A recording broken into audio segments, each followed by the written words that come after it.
Sevgili Finans ve Borsa kanalı takipçileri, yeni videomuza hepiniz hoş geldiniz. Bugün sizlerle birlikte teknik analiz eğitim serisinin bir başka videosuyla birlikteyiz. Yeni indikatörlerin anlatılmasıyla devam edeceğiz. Şöyle bir bilgilendirme yapayım. Dediğim gibi teknik analiz eğitim serisi ortalama 60, 70, 80 videoya kadar ulaşacak demiştim. Burada tabii ki çok fazla duymadığınız, çok fazla bilmediğiniz indikatörler artık gelmeye başlayacak yavaş yavaş. Bugün de onlardan birindeyiz. Belki bunu, Arun indikatörünü daha fazla duymuş olabilirsiniz ama bundan sonra gelecek videolardaki indikatörleri pek fazla duymadığınızı düşünüyorum.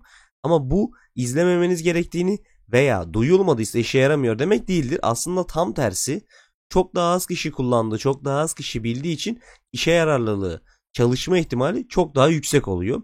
Bu yüzden videoları bence atlamadan sonuna kadar izlemelisiniz ve eğitim serisini birinci videodan son videoya kadar baştan sona kesintisiz izleyip not alarak ilerlemelisiniz. Bugün sizlerle Arun indikatörünün kullanımını göstereceğim. Fazla uzatmayalım, girişleri kısa tutalım, başlayalım. Göstergelere geldiğimizde gömüller kısmında zaten en başta çıkıyor. Bunu favorilere eklerseniz de favoriler kısmımızda çıkmış olur. Arun'un üzerine bir kere bastığımız zaman aşağı şu şekilde bir mavi bir de turuncu ok geldiğini görüyoruz. Şimdi bakalım nasıl kullanabiliyoruz? Bununla nasıl işlem yapabiliyoruz? Mantalitesi ve çalışma mantığı nedir? Sizlere bunu detaylı şekilde anlatmaya çalışacağım. Fakat videoya geçmeden önce, anlatıma geçmeden önce kanala abone değilsek abone olup eğer zil bildirimimiz açık değilse de zil bildiriminin üzerine tıklayıp tümünü seçersek çok teşekkür ederim. Teknik analiz eğitim serilerine daha az izlenme olduğu için daha fazla destek olmaya çalışalım. Bu yüzden beğeni ve yorumlarınızla destek olmanızı rica ediyorum sizlerden. Aynı zamanda katıl tarafına çok güzel bir seri geliyor. Bunu topluluk kısmında belirttim. Kısa vadeli alsat serimiz vardı. Bununla ilgili 5 tane video gelecek. Bu 5 video birer saat boyutunda olacak. Yani 10 dakikalık videolar halinden hesaplarsak toplam 30 videoluk bir seri eklenecek. Sonra tuşlarını yapıyorum. Onlar da bittikten sonra katıl tarafına eklenecek. İkinci seri, yani kısa vadeli alsat serisinden sonraki serimizde özel kap kullanımı. Kap tarafına gelen bildirimler nasıl bulunur? Hangi bildirimler hangi başlıklar altında servis ediliyor ve bunları nasıl yorumlamalıyız adlı bir serimiz gelecek. Bunları da takip edebilmek için katıl tarafında bizlere destek olabilirsiniz. Aynı zamanda da yaptığımız işi teşvik etmiş olursunuz. Daha hızlı bir şekilde ilerlemeye çalışırız. Şimdi gelelim teknik analiz eğitim serimizin yeni videosuyla Arun indikatörüyle devam edelim. Hemen ne yapıyoruz? Ayarlar kısmına geliyoruz. Ayarlar kısmında çok önemli bir şey göreceğiz. Girdilerde 14 günlük uzunlukta çalışıyor. Peki biz kısa vadeli alsat serisine katıl tarafında da söylemiştik. Teknik analiz eğitimlerimize de söylemiştik. 14 günlük uzunluk bize neyi hatırlatıyor? MFI ve RSI'yi. Yani Arun bunlarla birlikte kombine edilerek kullanılabilir demek oluyor. Bu detayları dediğim gibi kısa vadeli alsat serisine saklıyorum. Stil tarafına geldiğimiz zaman burada renklerini değiştirip kalınlıklarıyla ayarlayabiliyoruz istersek. Şimdi bunu kapatıyorum. Arun indikatörünün kullanımına geçelim.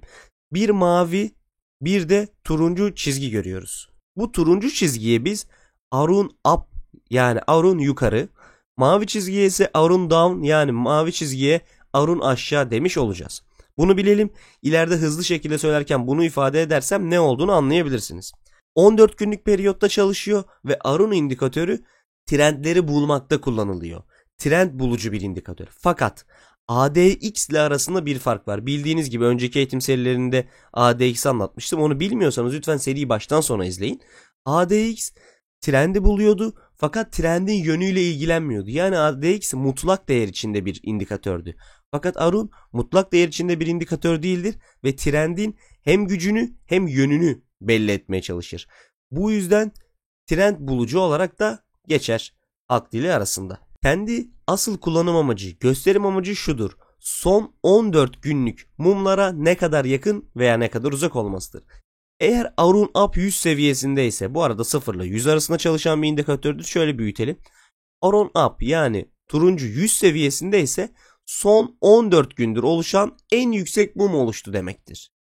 Eğer Arun Up 0 seviyesindeyse son 14 gündür oluşan en düşük mum oluştu demektir. Bunu net olarak anlayalım. Sonra üzerinden kullanımlarına geçeceğiz. Tabii farklı kullanımları var. Burada bir başka kullanım noktası, çok fazla bilinmeyen bir kullanım noktası, iki çizginin kesişimi trend değişimi olarak algılanabilir. Trend değişimi olarak yorumlanabilir bakış açımız oluyor. Bu da ikinci bakış açımızdır. Üçüncü bakış açımız ise burada çok önemli bir bakış açımız var. Bunu farklı bir hissede inceleyelim. Örneğin Ereğli hissesinde inceleyelim. Ereğli hissesine geçiyorum. Bir diğer buradaki yargımız ise kesişme noktaları eğer ki Aron down, Aron up'ı yani Aron aşağı, Aron yukarıyı keserse düşüş sinyali. Eğer Aron yukarı, Aron aşağıyı yukarı yönlü keserse bu da bir al sinyali olmuş oluyor. Mesela şu noktaya baktığımız zaman Aron yukarı, Aron aşağıyı yukarı yönlü kesiyor ve burası bizim için bir alım sinyali oluşturmuş oluyor. Şurası bizim için alım sinyali. Fakat şuraya gelip baktığımız zaman Aron yukarının Aron aşağıyı aşağı yönde kestiğini görüyoruz. Bu da bize bir sat sinyali oluşturduğunu görüyor. Keza burada yine bir sat sinyali, burada bir al sinyaliyle karşı karşıya olduğumuz gibi.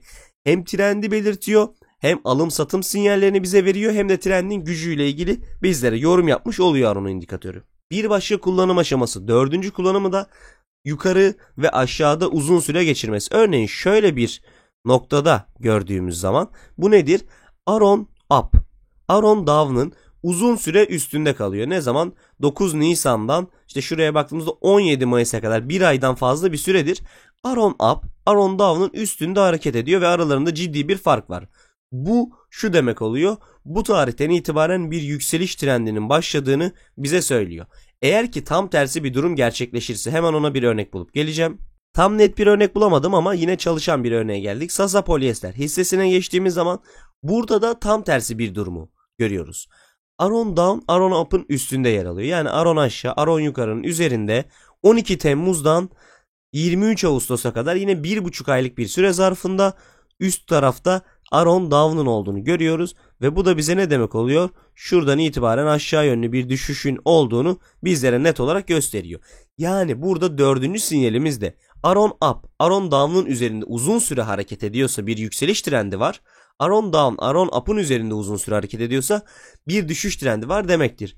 Şuradaki gibi sürekli kesişmeler olduğu zaman bu aynı bağlama, aynı sonucu bize vermiyor. Fakat şu şekilde sürekli üst tarafta hareket eden bir yapı gördüğümüz zaman bir düşüş trendi içerisinde olduğumuzu anlayabiliyoruz. 4 sinyalimiz ve 4 kullanım şekli bu şekildedir. Tabii ki yine 100'e yakın konumlarda olması güçlü yükseliş trendine, 0'a yakın olması ise güçlü düşüş trendine işaret ediyor. Burada bir nokta daha var. Bunu da sizlere anlatacağım. Bu da Finans ve Borsa kanalına özel bir kullanım şekli olacak ve bitireceğim. Hemen ne yapıyoruz? Bu seviyeye gelip 70 seviyesine bir yatay çizgi koyuyoruz. Sonra ben bu yatay çizgiyi kalınlaştırıyorum. Şimdi 70 seviyesine bir yatay çizgimiz var. 70 bizim için niye önemli? 14 periyotta çalışıyor ve 14 periyotta çalışan indikatörler 70 seviyesini hassas nokta olarak görürler. 70'in üzerine geçmesi ve üzerinde kalması durumu ile ilgili bir çıkarım yapacağız şimdi. Aynı MFI ve RSI'da da yapabildiğimiz gibi. Şimdi 70'in üzerinde Aron up hızlı ve hacimli geçiyorsa tabii ki mutlaka diğer indikatörlerle kombine edilmeli. Hacimli, hızlı ve momentumlu bir şekilde 70'in üzerine Aron up geçiyorsa ve bu seviyede uzun süreler seyrediyorsa bu bizim için güçlü bir al sinyali oluyor.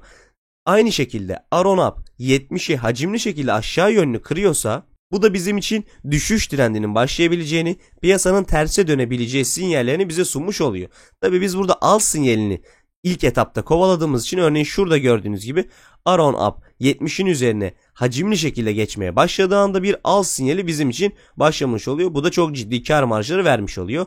Keza devam eden grafikleri incelersek şurada da bizim için aynısının gerçekleştiğini, aynı şekilde grafiği incelersek şurada da bizim için aynı şeyin gerçekleştiğini ve şu küçük diye gördüğümüz aslında %30'luk bir kar marjı veren noktaları kaçırmamamız gerektiğini sağlayacak önemli bir sinyaldir. Aron'un ana kullanım mantıklarını 4 prensibini inceledikten sonra 5. prensip olarak Finans ve Borsa kanalına özel mutlaka 70 baremini hızlı hacimli momentumlu geçmesi noktasında incelemenizi sizlere tavsiye ederim. Kanalımıza abone olup beğeni atarsanız ve bu tip eğitim videolarına destek olursanız çok teşekkür ederim. Abone olmanız, zil bildirimlerini atmanız, beğeni atmanız benim için çok önemlidir. İzlediğiniz için teşekkür ederim. Eğitim serileri çok hızlı şekilde devam edecek. Bir sonraki videoda görüşmek üzere.